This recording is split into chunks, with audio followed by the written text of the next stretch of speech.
نبی بنی آدم ہونے کی وجہ سے بشر تو ہے، لیکن مقام اتنا اعلیٰ، مرتبہ اتنا اعلیٰ، نبی جیسا کائنات میں نہ کوئی پیدا ہوا نہ کوئی پیدا ہوگا، ان جیسا حسین اب تک نہ ہوا، ان جیسا کوئی ہوگا بھی نہیں۔ اس کمبل پوش کے میں قربان، صورت بھی حسین سیرت بھی حسین، کیا ان کا مقام و مرتبہ ہے؟ اس بات سے اندازہ کر لو، آغاز ہے ان کی منزل کا، رک جائے جہاں جبریل امین۔ اے رسول امین خاتم المرسلین، تجھ سا کوئی نہیں، تجھ سا کوئی نہیں، ہے عقیدہ یہ اپنا بصدق و یقین، تجھ سا کوئی نہیں، تجھ سا کوئی نہیں۔ دست قدرت نے ایسا بنایا تمہیں، جملہ اوصاف سے خود سجایا تمہیں، سید الاولین سید الآخرین، تجھ سا کوئی نہیں، تجھ سا کوئی نہیں۔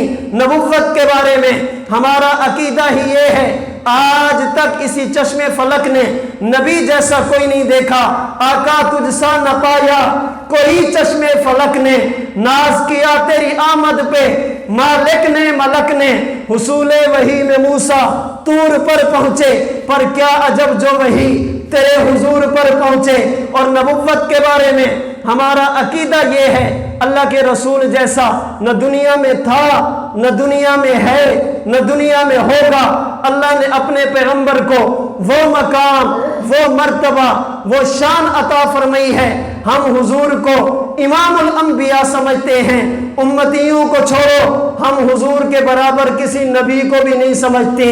امام آگے ہوتا ہے، مقتدی پیچھے ہوتے ہیں، ہم حضور کو امام الانبیاء کہتے ہیں۔ نبوت کے بارے میں ہمارا عقیدہ دو ٹوک ہے کہ جس نے یوسف علیہ السلام کو دیکھا انگلیاں کاٹی، نبوت کو دیکھا اپنے کلیجے نکال کر دے دیے، حسن یوسف کو دیکھا کٹی تھی انگلیاں، حسن یوسف کو دیکھا کٹی تھی انگلیاں، یہاں چاند کٹ گیا خود انگلی کو دیکھ کر۔ رب العالمین مقام نبوت ہمیں پہچاننے کی توفیق عطا فرمائے۔